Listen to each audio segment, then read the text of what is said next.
Welcome to the show where we unearth new ways of looking at ever-evolving life around the world, seen from a number of different industries, cultures, and backgrounds. But there's one thing that unites everyone I speak to. They all want to do their part to make the world better in their own unique ways. It's a uniting passion. Whether they're from the commercial world, third sector, or public sector, from the global north or the global south, my name is Philippa White, and welcome to TIE Unearthed. Hello, and welcome to episode 58 of TIE Unearthed. Today, I'm speaking with Laura Neese, a mum of two little ones and co-CEO of the largest media agency in Australia. Now, I was super excited to talk to Laura for a few reasons. She, like me, understands only too well what it's like to look after little people, run a company, and actively work to contribute to a better world. I wanted to hear more of her thoughts on being a female in a leadership role and how she sees it as an incredible opportunity to move towards an environment where expressing empathy and vulnerability no longer count against us. I'm a huge believer in the power of feminine energy in business, and I know she has a lot to say. Also, in her role, she has access to influential global and local brands who can really make a difference to people's lives, providing she and her business set the right vision and have a clear strategy. She's passionate about making the business stand for more, and as a leader, inspiring other people to do the same. And I wanted to hear more of her thoughts on this. And Laura took part in our TIE Accelerator program at the start of the year, and I was super keen to hear her takeaways from that. So there's a lot here. So grab that favorite beverage or throw on those running shoes, and here's Laura. Hi, Laura. It's lovely to have you with us. Thank you for joining TIE Unearthed. Thank you for having me. Yeah, it's great. It's actually the first podcast that I've done with a glass of wine. Well, it would be wrong for me to have a glass of wine because it's currently 9:30 a.m. in Australia. So exactly, with a glass of water and a coffee. Exactly. And yes, it is, because it's 8:30 at night in Brazil. And I thought, okay, while I wait for this to happen, I'll pour myself a nice, they call it vinho verde, which is a Portuguese green wine. So nice and fresh for this evening. Lovely. I think to kick this off, before we get into, there's lots of meaty issues that I'm wanting to get from you, because I just think you're such an inspiration and you're doing such incredible stuff. And I see a lot of parallels with you and me, actually, with similar life stages and everything. And so it's just great to get your perspective on things. But before we get there, perhaps you can just tell us a bit about you and your background before you came a co-CEO of one of the biggest, or if not the biggest, media agency in Australia. Sure. Well, as you can tell by my accent, I am not Australian. I'm actually from Essex in the UK. So I feel even that alone, I've come a long way from the dizzy heights of Essex to obviously Sydney in Australia, which is an achievement in itself. I had an incredible career in London, loved it, had the best time and, worked hard, worked very much in terms of a progressive career ladder. But during that time, I actually took a bit of a sort of sidestep, which we're now terming in our business a squiggly career. And it doesn't always become linear. Sometimes you have personal moments that make you reflect and think differently about what you want out of your life more holistically. And it actually took me to a space which was quite interesting because I got to a position where I felt like I wasn't learning from a capability perspective. And I became very good at talking to clients and bringing the right people together and building those relationships and being very collaborative. But then I'd sit in the room and be like wowed at the people that I'd actually brought in to have the conversation, but also felt a bit frustrated that it wasn't me having that conversation. It's quite interesting because from a media perspective, that's kind of the dynamic of where the industry's gone. We've become lots of experts and actually it's becoming much more complicated. So with that, I actually went back to Omnicom, which is where I'd been in Australia, but in the London office. And I just said to the interviewer or the head of people, I said, I just want to do something that's really going to challenge me and give me a different perspective, but be really lateral about it. Like, don't look at my CV and go, this is the next logical step. And that's how I actually ended up consulting for Analect, which was their data, tech and analytics division of Omnicom. I had no idea what they did.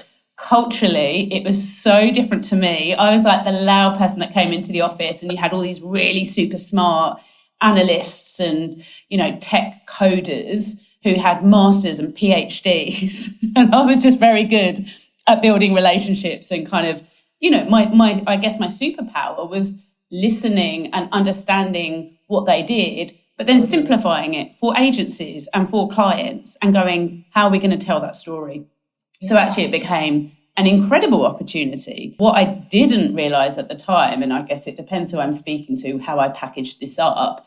Some people go, wow, that's a really smart move. That must have really accelerated your career. The honest truth was I was just looking for something different. I was just looking for personal growth. And actually, I think that's a really important thing, to be true to what it is you're personally looking for, rather than going, what is the next thing that's going to make my career fly? Because it then organically happened because I was passionate about it and had a genuine love for what I did, then actually meant that I was approached again by my Sydney team to come and do the managing director role for OMD. So I actually relocated again. I then earned the title of OMD Boomeranger because I went and I came back again.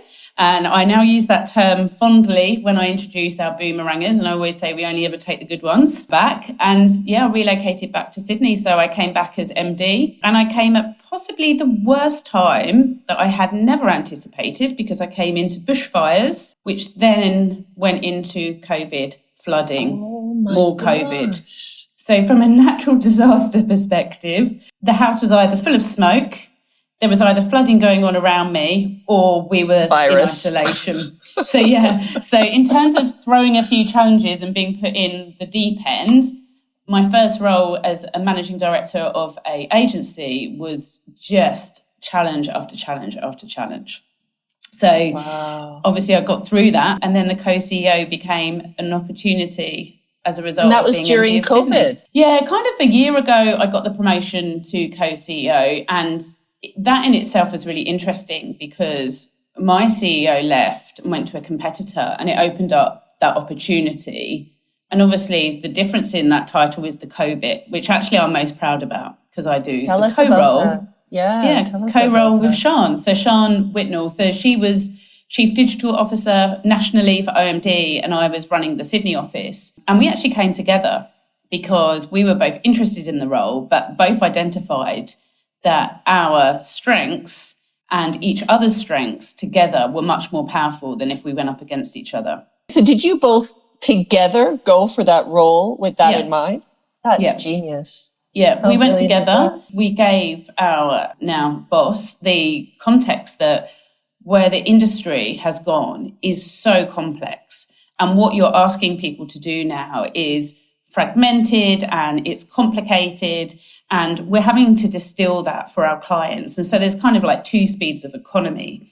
There's the one that goes, clients want the now. They want to know that if they're launching a new campaign or launching a new product, that this agency can deliver that. So they can work with the networks, they can put a TV campaign down, they can show how audiences are driving the right channels, et cetera, et cetera. At the same time, they're looking at business transformation. They're going, how does my data, my tech, my analytics, all of that capability come together? And what does my 2-3 year horizon look like? Now, as a CEO, trying to balance all of that together across 200 clients is vast. And bringing the 600 people that we have in the agency across Australia together, again, is a huge job. So Sian and I were quite honest about it. You're asking one person to lead that. And of course, we have an incredible exec team who have been consistent through many, many years working together. And of course, we have different roles, and how we all work together is really important.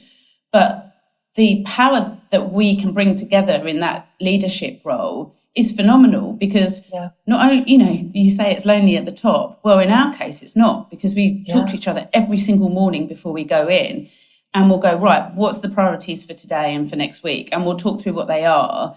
And we're very clear on our roles. So we have clarity of roles, but we have this shared responsibility. So her success is my success. Her fuck up is my fuck up. It doesn't matter. We're in this together. Can you just explain in a nutshell what you do? Sure. This is always the hardest question because it's like, how do I tell my mum and dad what I do? And I'm still not sure I've cracked it. What I usually start with is we don't make the ads. That helps a little bit. So there's advertising agencies within Omnicom. So I work as part of Omnicom, which is a US-based network. Within that is Omnicom Media Group, which is a number of different media agencies. And as OMD, we look after communications for our clients. So we will have clients like McDonald's. Telstra is the biggest telco in Australia. Coles is the biggest supermarket in Australia. Qantas, as you can imagine, has been a really interesting journey to be on right now, in fact, but also during COVID. So for us, it's about how we work with those client partners in identifying what is the business problem or opportunity that they're trying to solve. Now, what's so interesting in the 20 years that I've worked in media is our role has significantly evolved. So it used to be about planning and buying. So we would go, there is a marketing objective. We need to hit a target. We need to deliver sales. So here is a robust idea, and here's the media plan, whether it's TV, digital, cinema, and press. And we will go and trade that for you. And then there's an efficiencies conversation. Yes. Now we have all of this data and we have all of this technology. And it's about how do we work with the likes of Google? How do we work with Meta? How are we looking at things like metaverse? What does metaverse now mean for our clients? Should we be in that space? Shouldn't we be in that space? What does sustainability mean for our clients?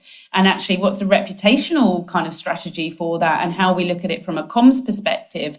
So it's a particularly strategic role because you're looking at brand reputation, but you're also looking at how we're delivering products and how it all adds up to a more macro, I guess, business opportunity. So for us at OMD, we are what we call omni-channel. So we don't have people just trading in digital or TV or cinema. We have deliberately 7 years ago looked at an omni-channel approach because people don't go, I'm going to look at an ad on TV and then I'm going to look at it here. They just live. They are people experiencing life every day. Correct. So how do we use our data and technology to really understand audiences so that we have a people first approach to how we media plan and then buy? And that strategic lens of how it all comes together to deliver business transformation for our clients. And obviously in the sort of from the context of Thai, and I know that you're very familiar with Thai, there's a few things that sort of caught me. And I think from the point of view of your access to these brands, local and international ones, and they're super influential. And we know that a lot of these brands are wanting to make a difference. And I know this is something, you talked about sustainability. I know that this is something that's also really, really important to you. What do you see your role is in making business stand for more, be it your business or helping your brands as well? How does that come together? Yeah, there's a couple of things in that. For me, I think a lot of it is education. Yeah. And we are very honest that we are not experts in sustainability, but we're learning as well. What we can do is connect brands together, but we can also connect brands with the right people. So this is maybe 2 years ago. We did, in COVID, a live stream with David Ritter, the CEO of Greenpeace. Oh, okay. Yeah. So who better to come and talk about sustainability than David? And we did an interview with him. So we asked him questions, but then we also did our own research as well. So again, having access to data, to audience, having the capability within our agency. So we have a marketing intelligence team who actually do a lot of focus groups, quant and qual, to be able to then bring that actual customer or consumer viewpoint together. So marrying that up with David Ritter gives the expert and also the customer consumer opinion. So sometimes it's about giving them the information. Yeah. Sometimes because we work with such wonderful, and a lot of them are local Australian brands. I did mention Macca's, but there's a lot of local brands as well. It's about how we share what we're doing across different brands to inspire, but also potentially connect those leaders together as well. So how do we host events where we're having that robust conversation? But also we are the largest media agency. So we trade the largest amount of media. So that's across all channels. So as I said, in our market, it's 7, 9 and 10 are the big networks. It could be Meta, it could be Google, it could be Amazon. So our role is really influential in how they show up as well. And one of the things that we are doing at the moment is a audit. So again, this is not about telling our clients where to spend their money. This is about providing them with the right information. So it's a continuation of what we look at as brand responsibility. So again, with brand responsibility, we'll advise where are the safe and right places to be in. And we set out the parameters that we believe that those partners should be playing in. And if they don't fulfill that, then a conversation happens, or we pull advertising out on behalf of our clients because it's not the right place if there's inappropriate content, for example, and our advertising is next to that. So we're very quick to respond to that and very proactive. So it's the same for sustainability. It's about speaking to those media partners, understanding the practices and policies that they have in place. And so we've got a really long list of things that we're auditing them on, and then we will share that with our clients and say, you know, with anything, with sustainability, there's a sacrifice to be had, If you want to carbon offset, you have to pay for that. If we highlight that one media partner is not as sustainable as another, well, do you spend less money with them and then redivert it to someone who has more sustainable practices? But that's going to impact your reach or your, you know, so they're the sorts of conversations that we're going to start having. And that's the impact that we can have, is the power of bringing those brands together. Yeah, that's really interesting. God, and it's this ever evolving landscape, isn't it? I mean, even in the area of Thai and our briefs and what NGOs are asking for, it's just evolving at record speed, because what the corporates are doing when we talk about ESGs, for example, what the corporates are looking for, then how the NGOs can help. NGOs are wanting to know how they can be part of that conversation, but they don't know how to have that conversation. But then also the corporates don't really know how to kind of find them and what that can look like. And I just wonder, because we just had Cannes, purpose played a big part of the work and speeches, and you talked about Greenpeace, and Greenpeace were there. And for our listeners, there certainly was a protest from Greenpeace there talking about the oil industry, and the ad industry is also at risk of being more about the show than real action, pushing purpose when having clients that peddle petro, which I thought was I read that somewhere. That's not I didn't put those words together, but I think it's a really pertinent issue and something that's valid now. And I think it's interesting with ESGs, because there's so many companies box ticking and chasing these ESGs. And I just wonder, it's about real change. It's about impact. It's not about box ticking. It's not about the show when you're doing something else behind the scenes. And as someone who genuinely cares, I just wonder, what does this look like in your mind? And how do you, as a co-CEO of the biggest media agency in Australia, grapple with this? Yeah, it's a big old question, isn't it? From, I guess there's a lot of nuances in that. And if I think about, we've got some clients who, from a sustainability point of view, are never going to be particularly purist in how their sustainable practice because of the industry that they work in. And I think we have the conversations about whether or not we work with certain clients for that reason. What I think is interesting, though, is some of the clients that I've gone, oh, no, I just don't feel comfortable with. When you actually understand more about the sustainable practices and the roadmap that they're looking at, you go, well, they're not particularly sustainable, but they do have a roadmap and they genuinely do have a passion to make a difference. So I would rather, and I realise this is quite a conflicting answer and some people will be completely against this, but I would rather work with a company like a petrol company who is then looking at what are the small incremental positive changes that they can make, and we can be part of that journey, then go, no, I'm not going to work with them. Because, we work with McDonald's, of course, Happy Meals. So one of the questions, how do we get plastic Happy Meal toys out of Happy Meals? If I can be part of that, if I can be part of that and remove them, and, we've obviously got the choice of books and Happy Meal toys, so that's progress. How do you be part of those sorts of conversations that make a genuine difference? Then just kind of go, well, we're not going to work with them. If there is a partner that we work with and we go, there genuinely isn't a real desire to make a difference, and again, doesn't sit with us in a way that feels right for our values, then they're not the right partner. And we have walked away, whether that be from sustainability perspective or also for our people as well, because purpose for our people is what's going to not only attract talent, but also retain talent. And if they feel that they're showing up and working on a client that isn't doing the right thing for people, for culture, whatever that may be, then that's not going to be motivating for them either. So it's a kind of spider web that comes out of this, isn't there? There's so many inputs and outputs. But yeah, that's my kind of view on it is, yes, we do have petrol companies and we do have a mining company. And I've taken time to consider about whether they're the right partners. And actually the people that we're working with are brilliant. And they are really smart, progressive chief marketing officers. And I want to be part of that conversation and that journey with them, rather than let them go somewhere else and not push them and challenge them. And that's what we can do. We can challenge them. And if we feel that they're doing a campaign that's greenwashing, then it's quite easy for us to have that conversation, because what do? We go back to the data. We go back to the audience data and we say, right, this is what audiences want. They want positive impact and change. Culturally, this is what we're seeing. These are the trends, the macro trends. If you go ahead, this is the possible implications of this, and this is how it's going to reputationally impact your brand.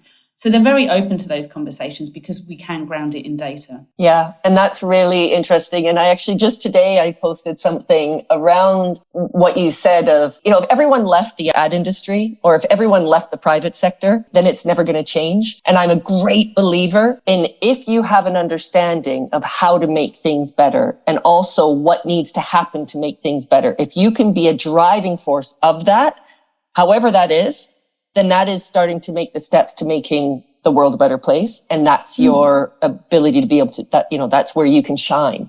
And I am a huge believer in that. And I couldn't agree more with what you said. And you touched on it. And I want to now go there about, what is a human-centric organization in your mind? Because you touched on your people. And I know that this is something that is really important to you. What does that look like? Well, I can tell you what it tangibly looks like, because we've just taken 622 OMDers to the Gold Coast to do our conference. That was, again, seeing people physically connect. And the kind of three pillars that we were looking at was connect, inspire, and celebrate. And seeing those people come together and connect was incredible. And I think a lot of people talk about people first and people at the heart of their agency.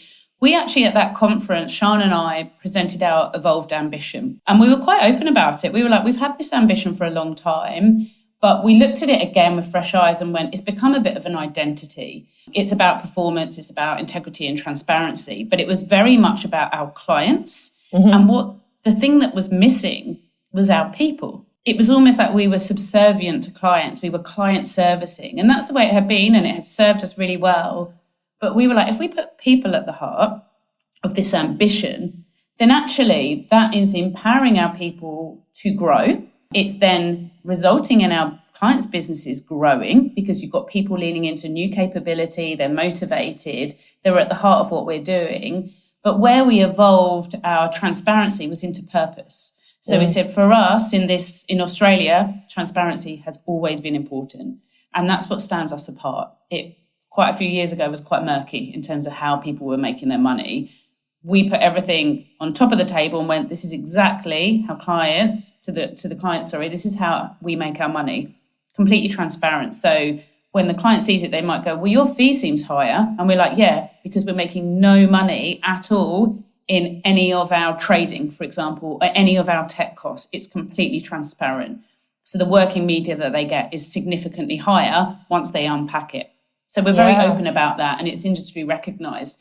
But for us, it was, how do you evolve transparency? And for us, it was about purpose. So we've actually created a purpose charter, which we launched last week. It has an inclusivity wheel. We're starting to apply it to our clients, and we want to have 100% of our clients signed up to this purpose charter. So ultimately, how are we looking at things like inclusivity? So how are we looking at LGBTQI audiences? How are we looking at Indigenous audiences? Because how we approach those different audiences will be very, very different than if we just had a holistic approach. And for our people, purpose means lots of different things. So it may be being part of what are the sustainable practices that we are doing as a business, because we need to make sure that we're sustainable. And the new offices that I gave you a virtual tour of earlier are exactly that. They're sustainable. We've moved into a modern office that enables us to be able to carbon neutralize, to use rainwater, for example, to power the toilets and the, washrooms and the kitchens. So, again, that's really important to us to make sure that we are not taking away from the new community that we've now become a part of. So, yeah, I think the purpose part of it's really important, but we always come back to, are we making the right decisions for our people? And I would say that is more important now than ever before. What we've found during COVID, and we have the Media Federation of Australia, which is our industry board, they are seeing increased churn rates, so people leaving, but what they're seeing worryingly is increased percentages of people leaving the industry. We need to ensure that if you come and work in the media industry, not only are you really enjoying what you're doing, that you're working on clients that are progressive and that you can have a contribution and an impact, but also outside of that, we can support your growth and your individual purpose across our business. So that could be one of the girls in our team, Phil, for her husband is Indigenous. So she has joined the MFA board in terms of supporting DE&I. And she actually did she introduced our Welcome to Country when we were at SeaWorld and introduced the Indigenous, we had an Indigenous man and a lady who came out and actually talked about the Indigenous communities, the clan of that area, and did a Welcome to Country. And that was a really powerful moment to see one of our OMDers stand up and talk from the heart about what this means. Amazing. So for her, that's fulfilling her purpose in a way. And she said to me several times, and I always say to her, thank you, that was incredible. I feel so proud to have you as part of the agency. And she's just like, I'm so proud to work for an agency that allows me to go and do that. Cares, that understands that that's even something that's important to her. Exactly. Yeah. And I use her as an example, but she's been with us for about 4 years now, and she's just taken on a new elevated role. She's really succeeding. She's really culturally vibrant in terms of the business because she's motivated and she's being fulfilled in terms of her purpose. Listening to you talk, you are a huge inspiration. One, just the fact that you are a woman who is the co-CEO of the largest media agency in Australia is a big deal. And you're a mum of 2 little ones, so I think they're similar age to mine. So how old are they? So I've got 2. Arthur is 5, and Betsy is 8.5.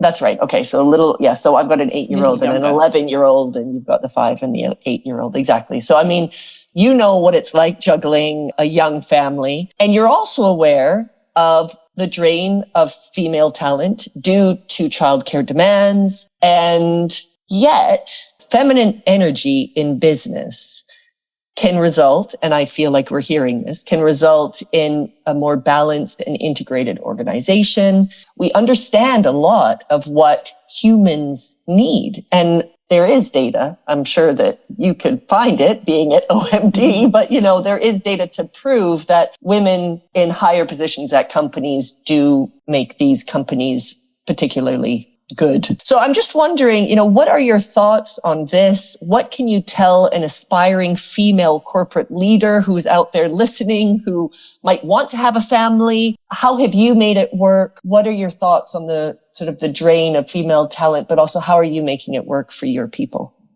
Yeah, it's, again, you're giving me all the big questions. So I haven't got a glass of wine, so I'm still going on my coffee and it's run out. Yeah, look, that's even hearing you say that is quite a confronting question as well, because I'm a real planner and my downfall is I'm a perfectionist. And so what I'm having to grapple with is not being so hard on myself as well, because that can sometimes be my biggest downfall is I'm not doing everything. And I have to sometimes have a long chat with myself and go, you're not going to be able to do everything and it's not going to be perfect. And you know what? Balls are going to drop, but that's okay because you did 90% and you managed to get 2 children to school dressed and yourself kind of dressed, although hair didn't come into it today and I forgot to wear my mascara last week, but that's fine. You kind of get there, yeah? And I think it's an acceptance of that. So I love that. And I can relate totally. It is, which was why working from home was easier because you could only dress from the top up, and you could almost. I found that I'd start in the morning and I'd progressively get smarter throughout the day because I'd quickly go and brush my hair or go and put a jacket on, depending on what meeting I had. I think for me, look, there's a couple of things to this. I am very vulnerable in how I lead. I am an empathetic person. I used to say I'm a bit of an oversharer, and I've stopped saying that because actually that has quite often become my superpower, because it means I can often relate to people. And when I'm going through a tough time personally, I'm quite open about it. I won't come in and be all kind of like, no, it's fine. I actually find that if I talk to people about it, not only does it help me, but people often go, do you know what? I'm feeling the same, and blah, whatever. You're human. And you're human, exactly. And you build communities as well. And then you have the support of each other. And for me, that's really important. And they're not always female communities. In fact, one of the guys on our exco, if I've got an idea or a thought or a concern, I often go and talk to him. And I was thinking about him last night because we were both at a dinner and we both had to leave to go and relieve the babysitter because his wife's a doctor. And so he actually picks up the children at 3:00 every single day. And we had our exco meeting and he was like, sorry, I've got to go. It's 3:00. I'm picking up my children. And then he'll log on and he'll work remotely. And I think that's brilliant because it's not always on the females to lead the way. And I actually really am quite inspired by him because I'm like, it's quite rare to see a guy do that. And that's a real shame. But I think they haven't had to, because in some scenarios they've had wives staying at home or working part-time, and it's been a traditional family setup. And I think I talked about squiggly careers, and I've been referencing squiggly families lately because there isn't the traditional setup. In fact, you've got, Sian's husband works as well. So they're often, the juggle is as real for them as it is for me, who's a single parent, and I'm juggling that as well, whether or not I can do the events after work or whether I can work late because I'm working on a pitch. Like, you're constantly having to juggle and prioritize. But one of my clients, when I first came here, gave me some really good advice. And that was, you need a village. And that village was quite scarce for me when I first got here because I had no family and I was rebuilding friends again. A lot of my friends had moved back to the UK who I'd made in Australia. So, I have an incredible nanny that supports me 2 days a week, who has become part of the family. She's like our surrogate grandma, and her husband is the granddad. So that's great. And she is and also an emotional support for me. When she sees me running around, she'll kind of help me. But also it's how you build the relationships in your local communities, but also at work. So people have got your back. And if you go, I simply can't do this, someone will always go, don't worry, I've got it. I'll do it. You do this, you do what you need to do. So I think that vulnerability becomes really important. And I think to your point, I love that term about feminine energy. I think that vulnerability makes people go almost like sigh of relief and go, it's okay. It's actually okay. We are doing an incredible amount. I sometimes have quite honest conversations with the men in the office. And I had one last week with one of the guys that reports into me, made a comment about how he puts food on the table and blah, blah, blah. And I was like, you are speaking to the wrong person. I put the food on the table. I then umpire at my daughter's netball match. I make the lunch boxes every night. I drop the kids off. I do da-da-da-da-da-da. And he kind of didn't know what to say. I kind of felt bad after because I thought he just hasn't experienced that. But actually he can experience it secondhand through us. And it might give him a bit of a time to reflect and potentially support his wife in a different way or support other women in the office in a different way. So I think there's a real educational role that if we do it in a way that's supportive and inclusive of men, not going up against them. I couldn't agree more. Yeah. And go, look, I hear you. And maybe in that instance, I got it wrong because it definitely sparked a nerve. And I looked back and I thought, I should have probably brought him in on that conversation. But again, you learn and go, how do you have that more kind of inclusive conversation? And I think we have a really good reputation for flexibility. We have a lot of parents. We do parental leave for both the dad and the mum. Yeah. We actually have a lot of couples. We work in media. That does happen here. So we have a lot of OMD babies, as we call them. And so we're supporting the husband and the wife in the same office or across the group. Sometimes we have kids in the office. Sometimes we have dogs in the office. Sometimes we have both in the office. And you just don't know from one day to the other what's going to happen. And you'll see a parent walking in looking a little bit kind of, 9 o'clock, really overwhelmed with a 3-year-old going, childcare closed this morning because a COVID case or, and you're like, that's fine. We'll make it work. We'll make it work. It doesn't matter. Yeah. And then that child will be taken downstairs to sit with dad for the afternoon.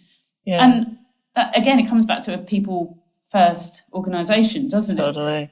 It's interesting. I think, so much of what you said really resonated, but one of the big things you said was vulnerability.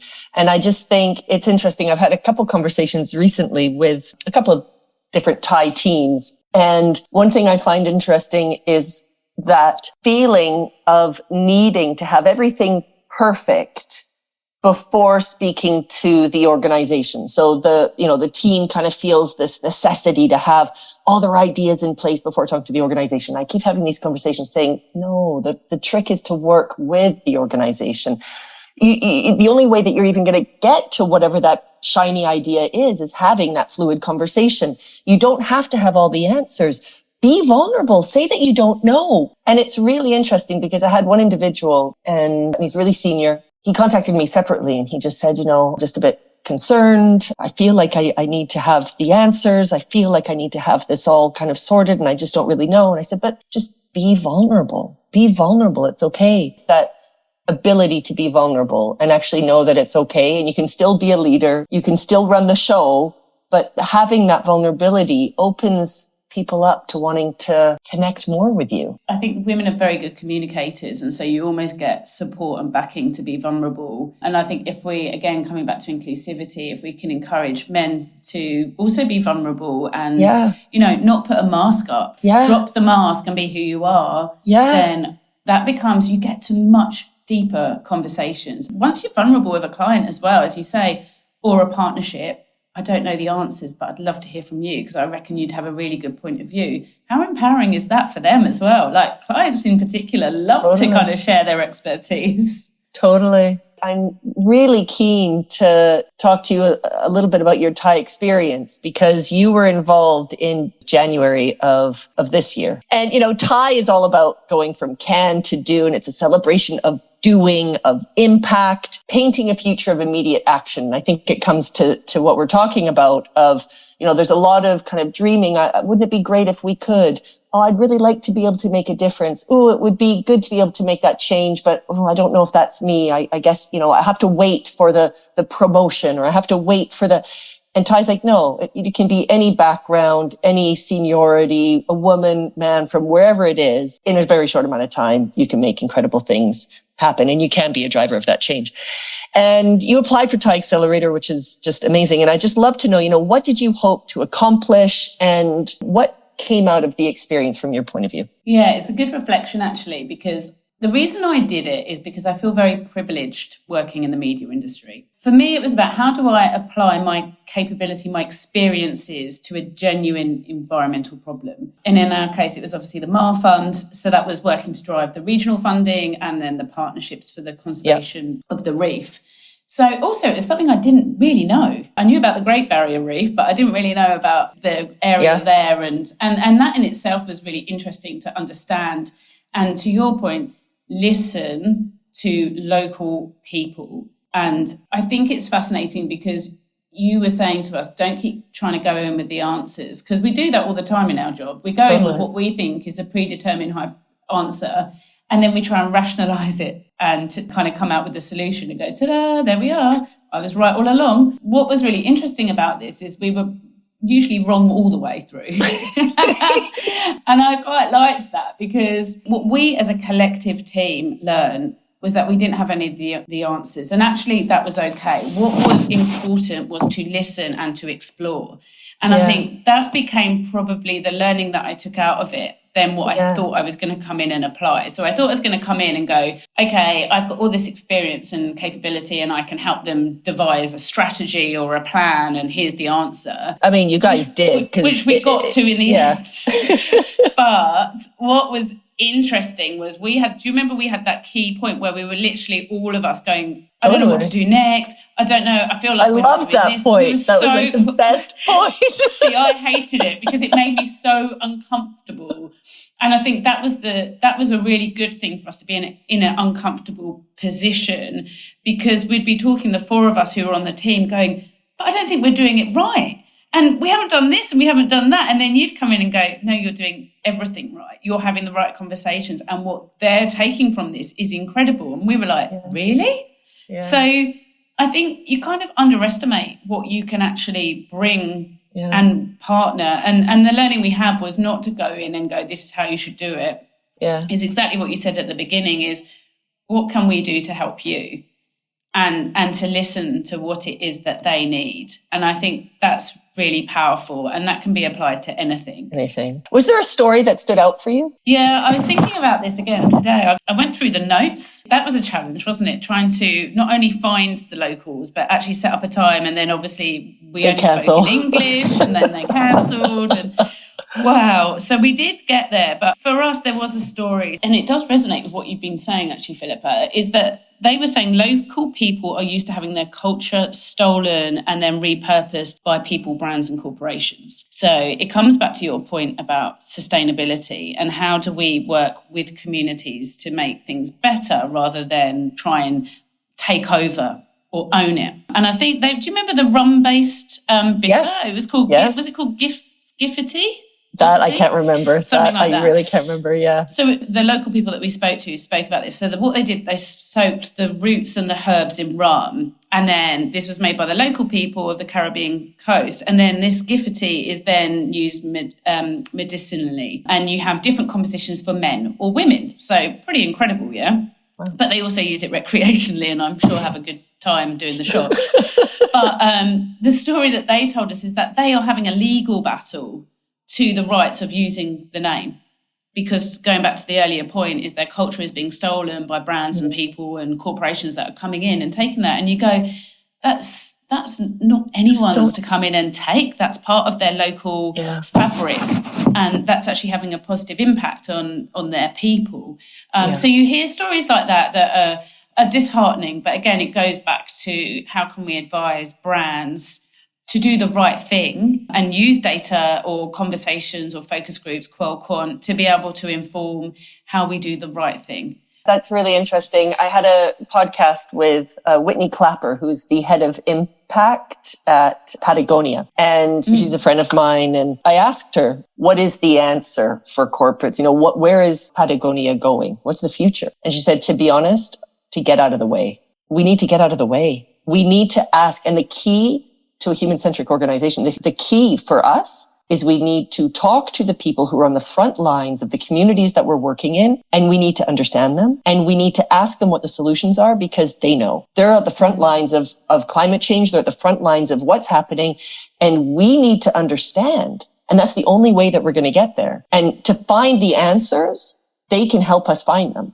That's stuck with me, because I just think any company, actually, if you go to the communities and you ask people what's not working, what's working, how do you feel? If you are open to that, you can find so many solutions, and you can also find out what's not working, and then to figure out what are the solutions to then have your clients and your customers connect with you. And it sounds simple. It's not. Yeah, totally. And I think to do all of that, as you say, it's not easy to do that. But if you go in with an open mind and the right intention, and you genuinely listen without a predetermined agenda, you will get to potentially a different place. And for us, sometimes it was uncomfortable, but we had to kind of lean into that and not then try and mold it into something that we were already trying to do. So, I think that is, Patagonia, an incredible brand, and rightfully in that space. But I think, getting out of the way is very good advice. And I think, listening to, it's a bit like what we do in this business, coming back to people base. If we're making the decisions at the top for our people, that's not the right thing. One of the things we did is we created what we call Exec Next, which was, it's 7 people nationally who are of sort of mid-level. And they come to the exec meetings and we give them a brief, and they go out to the agency and they solve our business problems by speaking to the people on the front line who are living it day in, day out. And they come back and challenge us.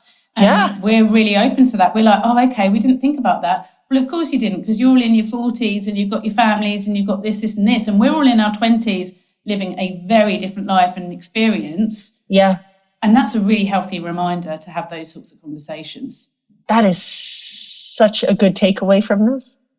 I hope everyone got that. That's genius. Well, we have come to the end.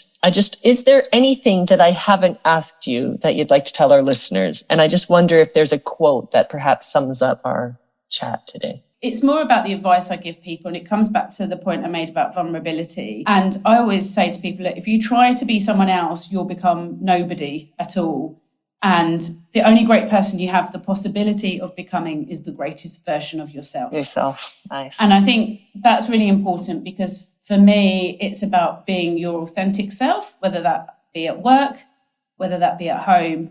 And if you can be that and be vulnerable and show leadership in that way, then I think that's really influential for the future generation, for positive change. Oh, what a great way to leave this. I've really, this has been fantastic. You've left people with a lot to think about, including myself. So, oh, well, great. Thank you. Thank you for joining me. Great. Thank you. Bye. Hey everyone, this is Philippa again. I hope you enjoyed listening. Now this is your chance to get involved with TIE. If you work in the commercial world, whatever your profession, your position, or your experience, then TIE could be for you. You may have been in business for decades, but have always felt there's another way. Or you may just have a few years experience, but want to do more. Equally, if you want to create game-changing employees and see your company impact the world, we've got you covered. TIE has never been more necessary than right now, and you can be a part of it. Reach out to me at philippa@theinternationalexchange.co.uk and I can tell you more. Or join the TIE Accelerator info session for more information. apply.tieaccelerator.com. Better leaders, better companies, better world. I'm your host, Philippa White. This podcast has been co-produced by Berna Vieira and me, music by Berna Vieira, and artwork by Kelps Vahais. I hope we'll meet again soon.